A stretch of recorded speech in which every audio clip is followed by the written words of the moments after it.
Welcome to Washington Today on C-SPAN Radio for Friday, July 26, 2024. Former President Donald Trump, the Republican presidential nominee this year, meets with Israeli Prime Minister Benjamin Netanyahu in Florida and says Vice President Kamala Harris was disrespectful when she said Thursday after a meeting with the Prime Minister in Washington that she will not be silent about the suffering of Palestinians in the Israel-Hamas war. Former U.S. Ambassador to Israel Martin Indyk has died. We'll hear a recent interview he did about Israel-Palestinian peace negotiations. Former White House Press Secretary Jen Psaki sits for a closed-door transcribed interview with the House Foreign Affairs Committee about the 2021 U.S. military withdrawal from Afghanistan and public statements from the White House at the time compared to what was happening on the ground. Former President Barack Obama and former First Lady Michelle Obama endorse Vice President Harris for president.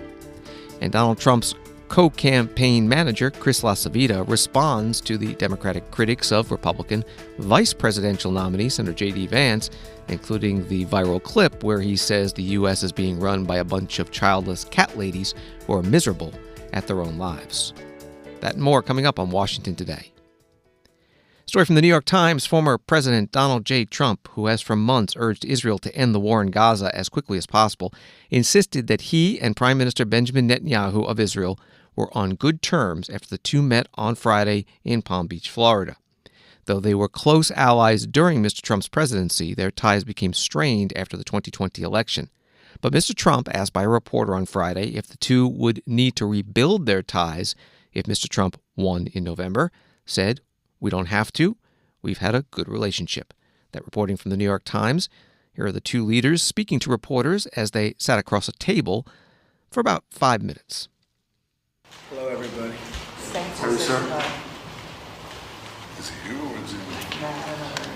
Can you tell us what you talked about? Yes. Just general. We talked about the hot dogs. Talk about Mr. Prime what we're Minister, having for lunch. could you tell me, Mr. Prime Minister, how Kamala Harris's remarks yesterday might have impacted negotiations on a ceasefire deal? Well, we're trying to get one, and I think to the extent that Hamas understands that there's no daylight between Israel and the United States, that expedites the deal. And I would hope that those comments don't change that.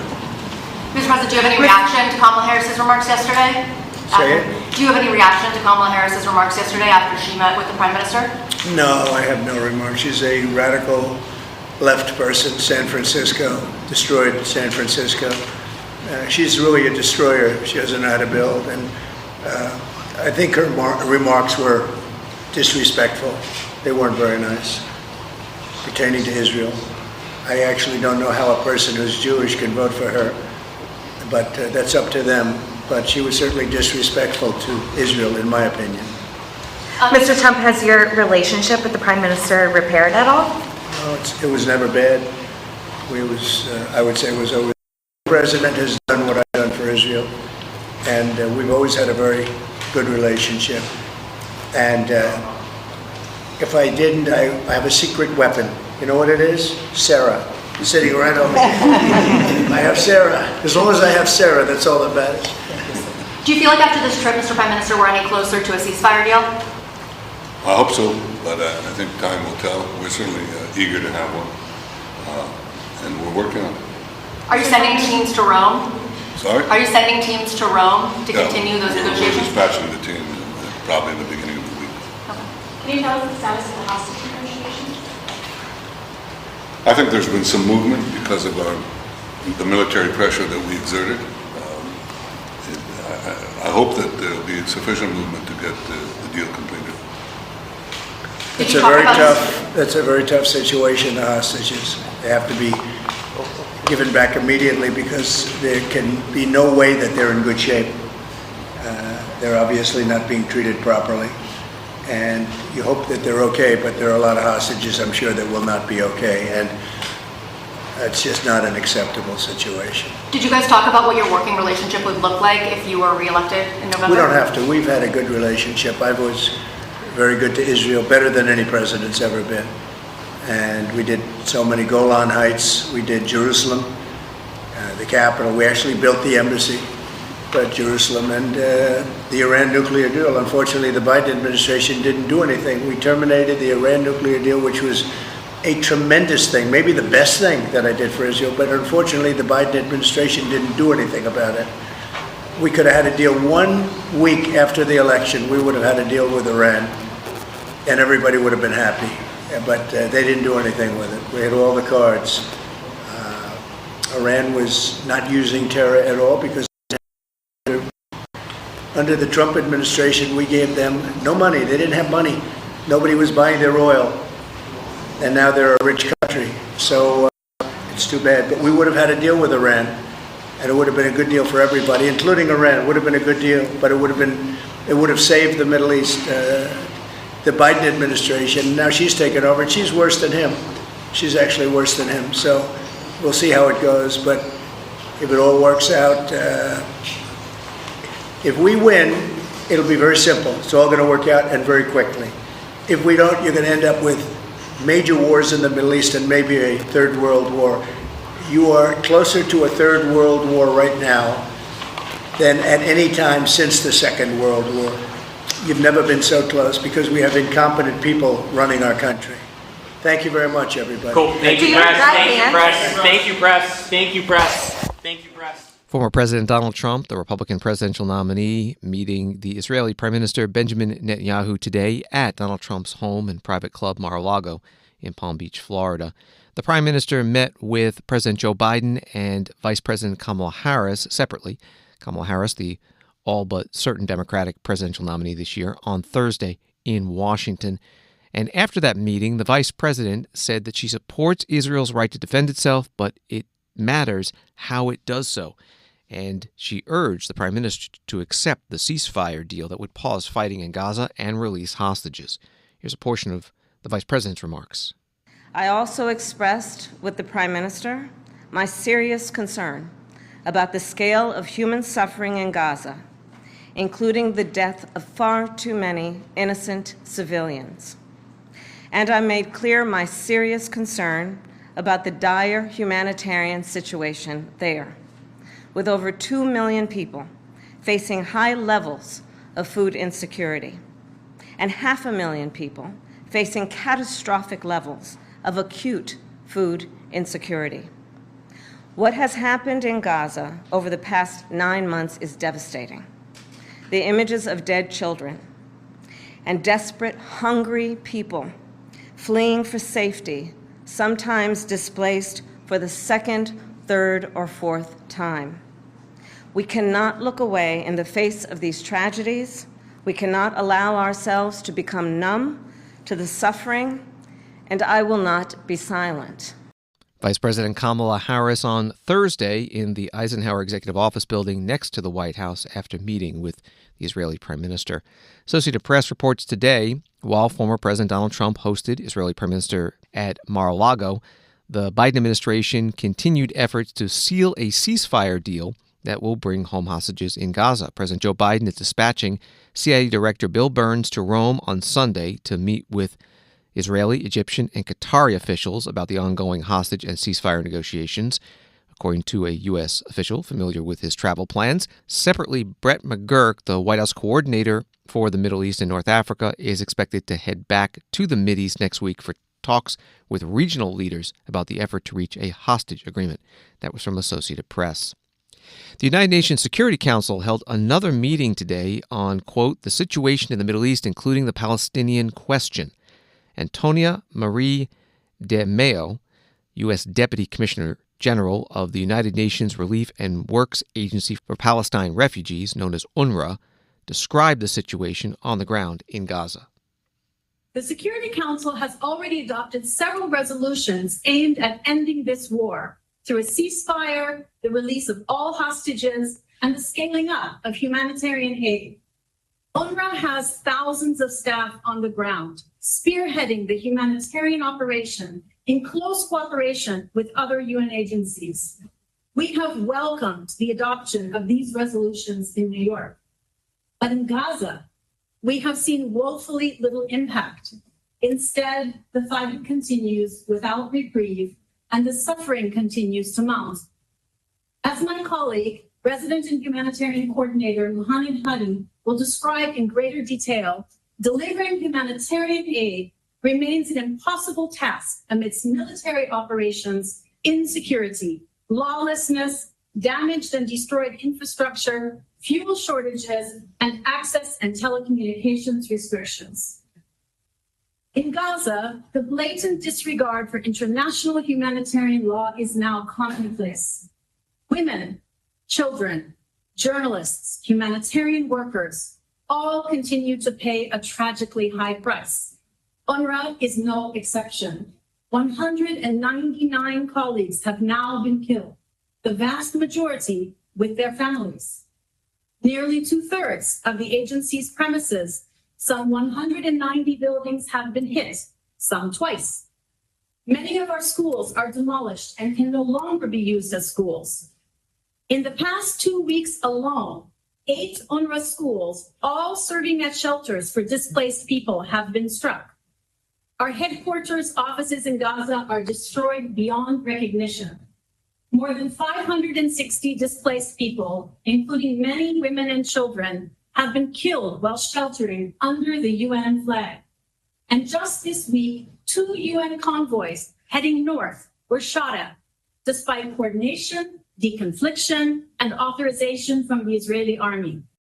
Antonia Marie de Mayo, U.S. Deputy Commissioner General of UNRWA, United Nations Relief and Works Agency for Palestine Refugees, giving testimony to today's United Nations Security Council meeting.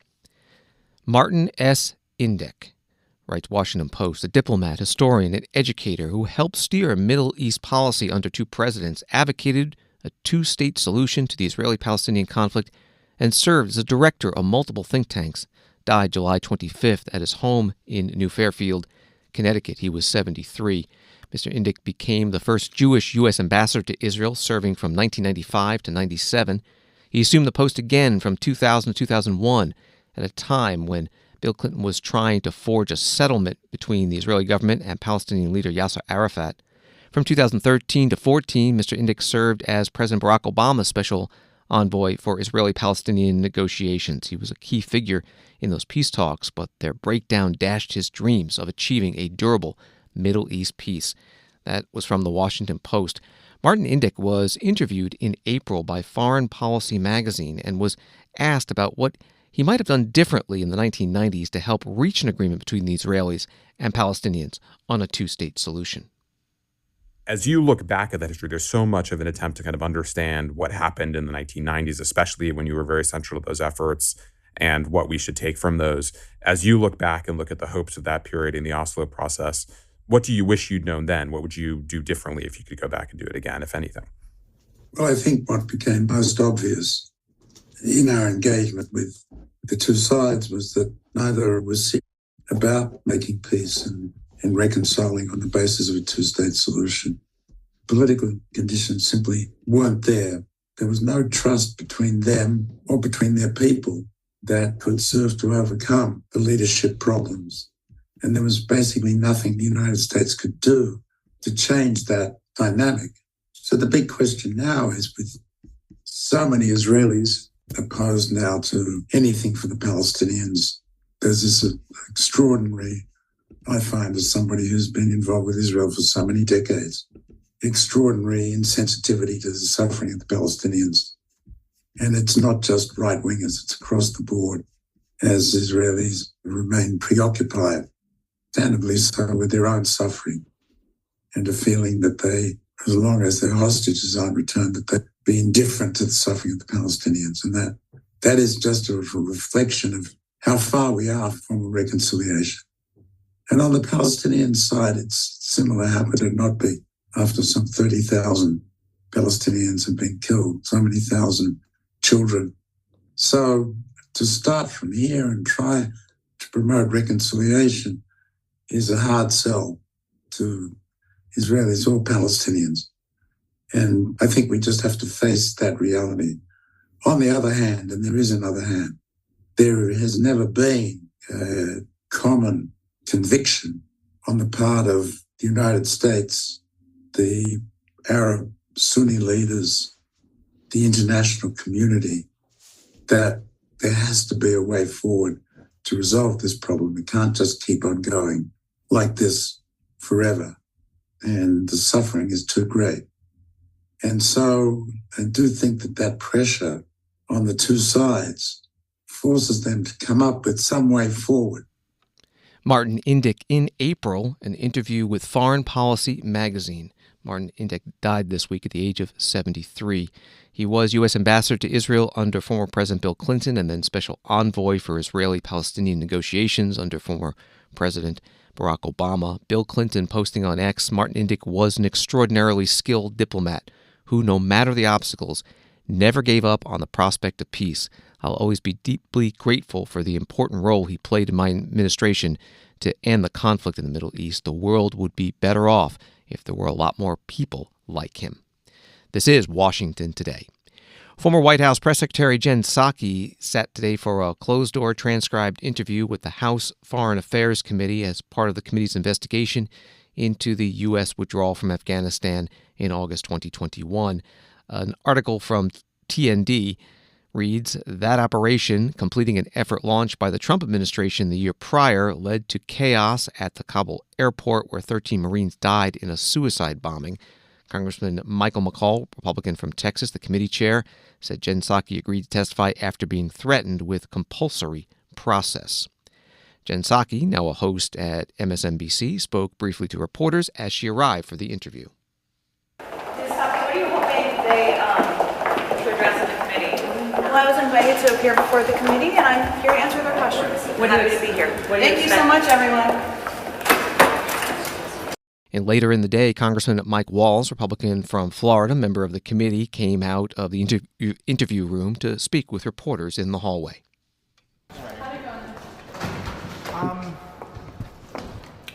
There's really just a lot of, I didn't participate in the policy process. I was just a bystander. I just relayed what I was given. But there's such glaring inconsistencies between what General Milley has testified, between what General McKenzie, the commander for the Middle East, has testified, and then what the president said repeatedly. He said that approximately 100 Americans who wanted to get out that couldn't get out were left behind, yet that number has since been revised to over 800 Americans, 8 times the number. Psaki herself repeatedly said that the Taliban were conducting themselves, in a business-like fashion, yet we saw press reporting at the time, and then we've since had testimony that the Taliban were beating people at the gates, the Taliban were shooting into the crowds, the Taliban were blocking Americans. So, I'm once again, whenever I talk to any Biden administration official, I'm left with more questions than answers. The families deserve answers. Our veterans deserve answers. The American people deserve answers. How did this happen, and how can this never happen again? So I'm quite disappointed so far, but we still have a lot of questions to go. So any additional insights you're hoping to gain from her with the rest of the hearing? Well, look, I want to still know things like, why did she say in her book that was clearly researched, that she clearly put a lot of thought behind, that it was misinformation that Biden repeatedly checked his watch and disrespected the Gold Star families in such a public way, yet she had to then go back and correct it. So for a 30 or 25, 30-year professional in the strategic communications realm, how she got that so wrong? Was that just political spin in a really insulting way? So there's still some questions to ask. I hope to come back. In my own experience, in the Bush administration and with the Trump administration, the press spokesperson was intricately involved in seeing the policy process, how the big decisions were made, and then how those were communicated to the world. Yet what we're getting here today is just kind of innocent bystander and did what I was told. So I'm finding that hard to believe. Are you saying that she has been dodging questions, or saying? I'm saying that, she's essentially kind of shucking responsibility. Well, that's just what State Department told me, and I just relayed what I was told by the National Security Council. And so either she had no involvement and was really, I don't know what her role then was just basically a mouthpiece, or we're not getting all the answers we should. But there's still a ways to go. Thank you. Congressman Mike Waltz, Republican from Florida, member of the Foreign Affairs Committee, speaking to reporters in the hallway as behind closed doors, Jen Psaki, former White House press secretary under President Biden, was giving an interview about the U.S. withdrawal from Afghanistan a couple of years ago.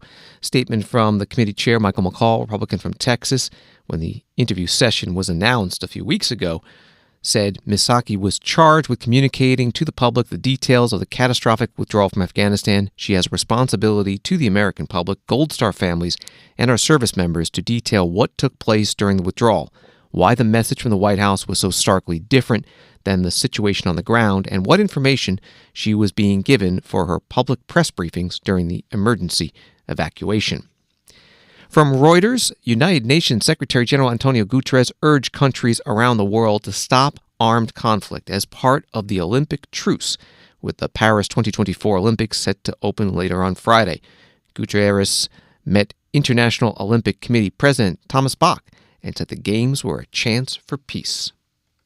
I want to express the deep support, the total support of the United Nations to the International Olympic Committee. We live in a divided world where conflicts are proliferating in a dramatic way. The horrendous suffering in Gaza, the seemingly endless war in Ukraine, terrible suffering from Sudan to the DRC, from the Sahel to Myanmar. And in a moment like this, it's important to say that the first recorded in history real peace initiative was the Olympic truce. And so, in a moment in which the Olympic Games are going to start, it's time to remind the world of the importance of the Olympic truce and to make the world understand that we must silence the guns. On the other hand, nothing is more contrary to conflict than the Olympic spirit.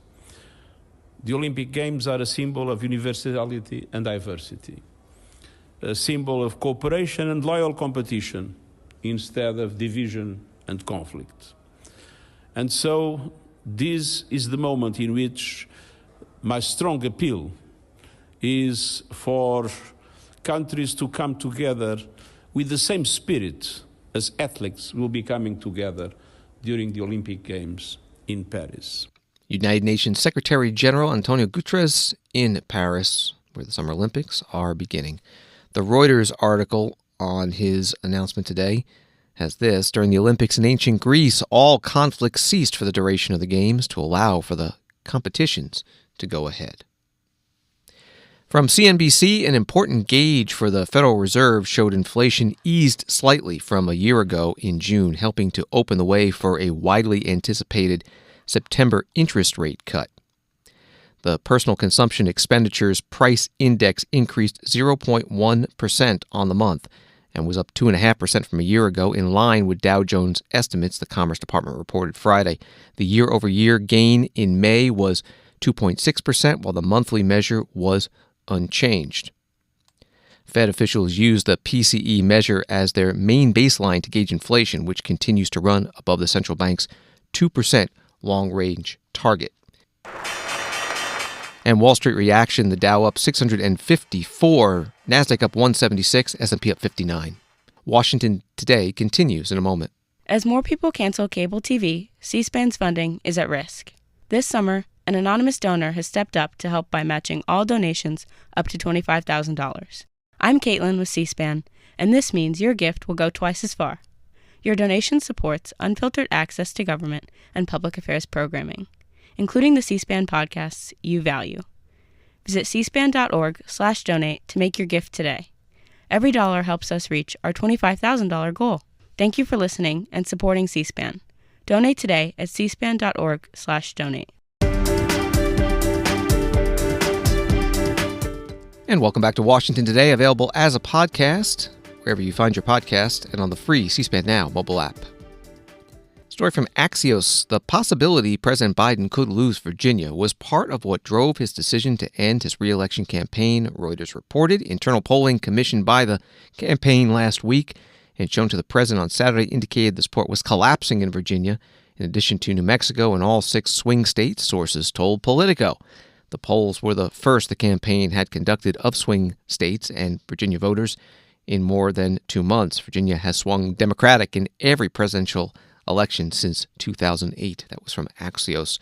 Senator Tim Kaine, Democrat from Virginia, was interviewed today by Jonathan Capehart, Washington Post associate editor, about the presidential race in Virginia, now that it looks like Republican Donald Trump will be facing Democrat Kamala Harris. Vice President Harris is polling better than President Biden was in the Commonwealth of Virginia. This was a state that President Biden won by 10 points in 2020. Can Vice President Harris get that lead back? Yes. I don't know that we'll be at a 10-point. I don't think Virginia is a 10-point Democratic state. When Barack won in 2008, McCain didn't compete there because why compete in Virginia? We've won it since 1964. Barack won by 6, but it was artificially high because it wasn't a real competition. Romney did make a play for Virginia in 2012, and it was 4. Hillary and I, it was 6, but I probably added 2, so it's probably 4. It was 4. Biden and Harris won it by 10. That was post-COVID. You know, I mean, it just was a big result that was a repudiation of Trumpism in the COVID era. But I don't think Virginia's a 10-point state. I don't think it's a 6-point state. I think it's a 4 or 5-point state. So I don't foresee a Harris win at 10. But I would see a Harris win that we could get, I believe, with the energy we can and we will, that will be kind of where, you know, the kind of 4 or 5 range that would be, I think, a natural place where Virginia is right now. Senator Tim Kaine, Democrat from Virginia, at a Washington Post live event today, interviewed by Jonathan Capehart, the Post associate editor. Story from Boston.com. As Vice President Kamala Harris completes her first week essentially atop the Democratic ticket, she is surely receiving good news from the Granite State. 2 new polls show her taking 6-point leads over former President Donald Trump in New Hampshire, amid a surge in enthusiasm following Joe Biden's decision to step aside and endorse Harris. The polls coming from University of New Hampshire and St. Anselm College Survey Center. That was from Boston.com. Another topic of conversation with Senator Tim Kaine was the effectiveness of the lines of attack that Vice President Harris has used so far against Donald Trump. She has delivered at least 3 campaign speeches. One to the campaign staff in Wilmington, one to the sorority and one of the Divine Nine, and one yesterday to the teachers union. Mm-hmm. And they each have the same, I mean, she's rolling out the same lines. And they have two notable lines in the speeches. One, we're not going back. Yep. And 2, I know Trump's type. Yeah. And she says that after rattling off all the criminals she's prosecuted as San Francisco District Attorney and the California Attorney General. Are they effective attack lines, and how does she shake up the race? I think I'll take them in kind of the reverse order. I know Trump's type. I think the prosecutor v. felon is just a story that writes itself. So obviously that is such a powerful story, and you're going to hear that line a lot. But I think the one that is even the more powerful one is yesterday v. tomorrow. Donald Trump is yesterday's chaos, and why would we go back to it? And Kamala Harris, plus she's going to pick a great VP, I don't know who, but she'll pick a great one. That's today and tomorrow. And in any race, if you can make it about yesterday versus today and tomorrow, then you've framed the race the right way, and today and tomorrow is going to win in my expectation. And I think that's why I'm seeing this huge upsurge of energy. What we're seeing around Virginia is volunteers are flooding in. Everybody suddenly wants convention tickets when nobody wanted to go to I mean, Chicago's a great city, but not so much in August. I mean, now everybody wants convention tickets. The energy, the small dollar donors, that's all picking up. And I think that's the yesterday, tomorrow frame. we were really wondering about youth energy, and I was worrying about it in my race. And we do well when young people really participate. We don't do well when they don't. We're seeing that pick up in a very dramatic way. Now, the only problem for a 66-year-old is it involves a whole lot of cultural references I don't get, but that's fine, Senator Tim Kaine, Democrat from Virginia, at a Washington Post Live event. The moderator, Jonathan Capehart, the Post associate editor. Danielle Alvarez, Trump campaign's senior advisor, also evaluated that Vice President Harris line, "I know Donald Trump's type," in reference to legal cases against him, during an interview on Meet the Press Now on Thursday. Kamala Harris is chaotic on crime at best. We know that she was very harsh for minor crimes, especially as it related to the Black community, went for the harshest sentences and imprisoned Black men. But then she was very soft on illegal immigrants. And we know that to be true with the Bologna family when she would not prosecute the MS-13 gang member who brutally murdered 2 members of the family.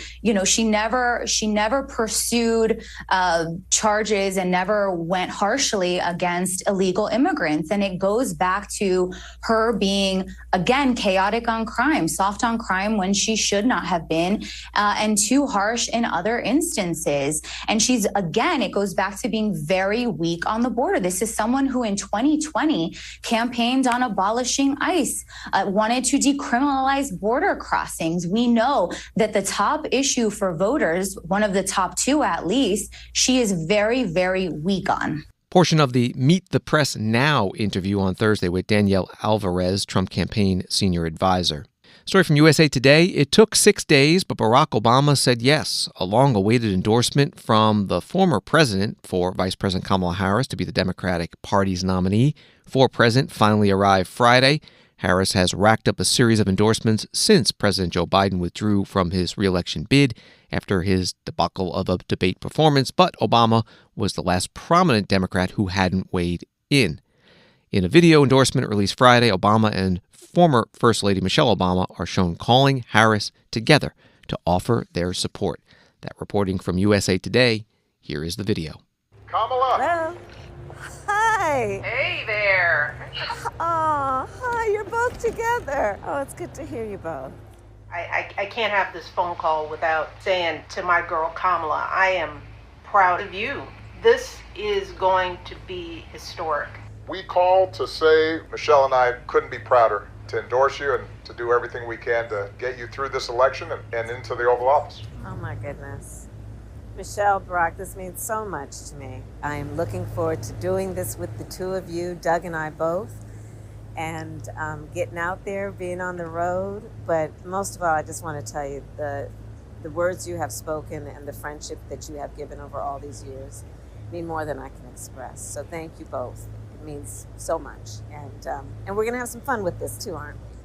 A video from the Harris for President campaign. Vice President Kamala Harris on the phone with former President Barack Obama and former First Lady Michelle Obama.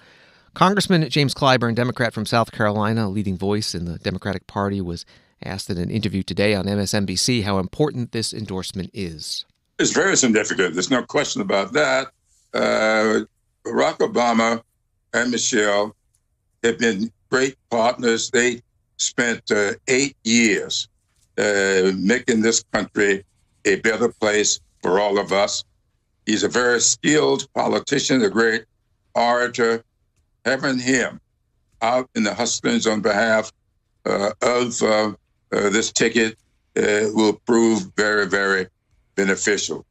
I spoke with the former president several times during the past week, and I happen to know that he is very much in to this ticket, and he is going to be very, very helpful going forward. Congressman James Clyburn, Democrat from South Carolina, today on MSNBC. An article at The Hill, a number of House Republicans are privately bashing former President Trump's selection of Senator J.D. Vance, Republican of Ohio, as his running mate, warning that the pick will not help and could hurt the party's chances of winning in November. The Republicans, speaking to The Hill on the condition of anonymity to discuss the sensitive topic, raised concerns about Vance's foreign policy positions, lack of experience, and inability to expand the Republican coalition beyond Trump's base. There are, to be sure, plenty of Vance supporters in the House GOP conference, particularly hardline conservatives, including those in the House Freedom Caucus, who favor the populist America First perspective that the vice presidential nominee espouses, and the Trump campaign is vigorously defending the pick. But Republicans who spoke to the Hill, including veteran lawmakers, moderates, and Reagan-styled conservatives who support a muscular foreign policy, said a much larger number of their colleagues harbored doubts about Vance. That was an article from The Hill. Chris LaCivita, Trump co-campaign manager, was interviewed today by Brian Kilmeade of Fox News about the Republican vice presidential nominee. J.D. Vance gave a great speech, in my view, at the RNC. Fantastic. Very comfortable, sat down with Jesse. I thought it was very strong. They're starting to go through some of his interviews, one of which with Tucker Carlson, and he talked about Democrats being run by childless cat ladies. They don't have a strong stake in America's future because they don't have kids. Right. I might have paraphrased and missed a few words, but that's roughly what has been driving CNN and MSNBC for the last 24 hours. What's your response to that? Well, I mean, look, there are a million and one different interpretations. The fact of the matter is it's been blatantly taken out of context. As a matter of fact, there was a discussion today where the follow-up, the Democrat follow-up attack is that J.D. Vance believes that only people with children should get certain tax breaks. Well, that's called the child care tax credit. So now we have the Democrat Party and the Kamala Harris campaign on record as opposing, something that's been law for years, which is, the child care tax credit. So, I mean, look, we expect this kind of thing. They drag out there has been actresses of Jennifer Aniston to come out and make these attacks. Look, we just sit down. We're about fighting for the working women of the United States, the forgotten people of the middle class. J.D. Vance is the perfect representation of that. They know it. It scares the hell out of them, and they're just, they're going to peddle in fiction, and we're just going to have to deal with it as we go forward. But as a campaign, you're not against childless women. No, that's absurd. It's absolutely absurd. Right. Are you concerned that J.D. did so many interviews, especially leading up to winning a hard-fought Senate race, that there may be other things in there? Have you guys looked at all this? We're very comfortable. J.D. was the best pick. The president loves him. We love him. He's a great part of this team. We're going to continue fighting alongside of him to make America great again. And again, he is a very important part of this campaign. He is a central part, and we're thrilled to have him. Chris LaCivita, Trump co-campaign manager, on the Brian Kilmeade Show on Fox News today. The Republican presidential ticket, Donald Trump for president, J.D. Vance for vice president, will be campaigning Saturday night in St. Cloud, Minnesota. We'll have live coverage beginning at 8 p.m. Eastern on C-SPAN television, anywhere on the free C-SPAN Now mobile app. Tyler Pager, Washington Post White House reporter, was on a panel today at a program hosted by the Washington Post, asked about the Trump-Vance campaign strategy. The Trump campaign has talked a lot about finding and mobilizing low propensity voters. Is that working? How effectively is that working for them? It's a great question, and I think it's too early to say on a lot of this. I think the fundamental changes we've seen in the race leave a lot, as Dan was saying, unknown. Mm-hmm. We are seeing some reporting that Trump is maybe not so thrilled about his pick for J.D. Vance. And yeah, I'm about to ask Dan about that. I would defer to the expert on that, but I think that Trump has been running for president since 2016, and his strategy, and for all the conversations about his rhetoric changing and him being chastened by this, assassination attempt, those headlines come not from the Washington Post, but from other publications, and then he quickly disproves them right away.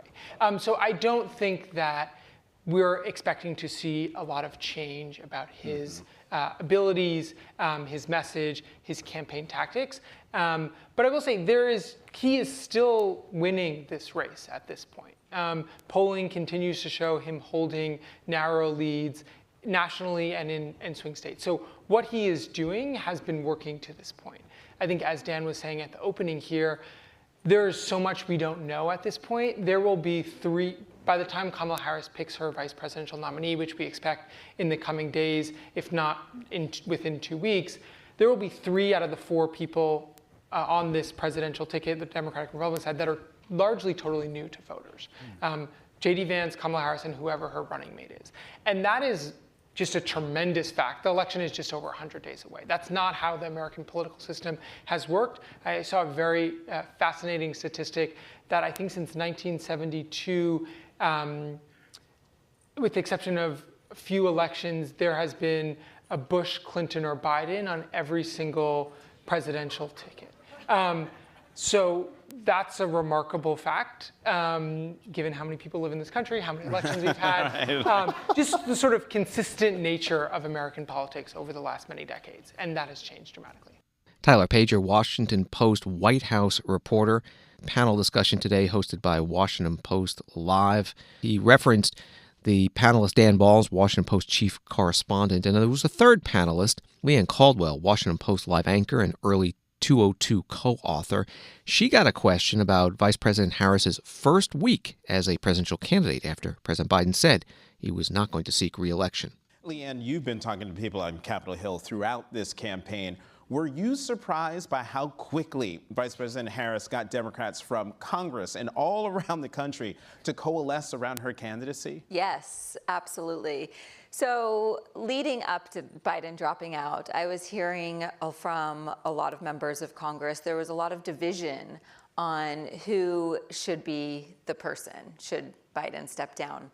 There was a lot of hesitation that Kamala Harris was going to be able to do it and win. There was a lot of skepticism. People were pushing Gavin Newsom. Others were pushing Gretchen Whitmer. People were hearing from donors as well that Kamala Harris couldn't win. And in the immediate after of Biden stepping down, there was still like anger among some people, some of the Biden loyalists who didn't want him to go. They thought that he was pushed out. They didn't like how it was handled. They didn't like people going public.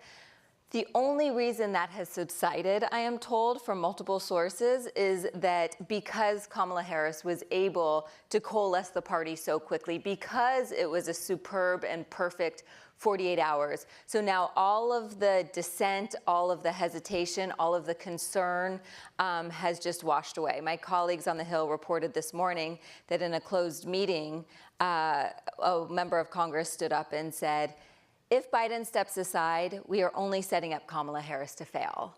They did not want to see Kamala Harris fail, the first potential black woman president, first black woman nominee. And so there was a lot of nervousness. But now the fact that she was able to do it so quickly and clear the field, people are thrilled. Leanne Caldwell, Washington Post Live anchor and co-author of the early 202 newsletter at today's Washington Post Live program on the presidential race. You can find the full video at our website, cspan.org. And thanks for listening to Washington Today. Subscribe to C-SPAN's free evening newsletter word for word, and you'll get the stories making headlines in Washington sent to your inbox every day. Sign up at cspan.org/connect. Have a good night and weekend.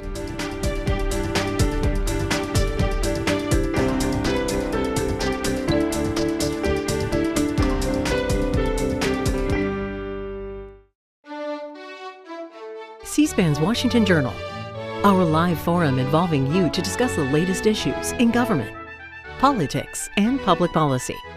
From Washington and across the country.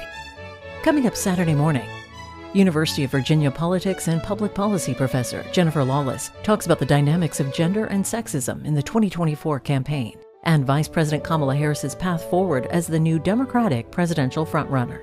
Then Martin Indyk of the Washington Times will talk about his podcast, History as It Happens, and other political news of the day. C-SPAN's Washington Journal. Join in the conversation live at 7 Eastern Saturday morning on C-SPAN. C-SPAN Now, our free mobile app, or online at cspan.org.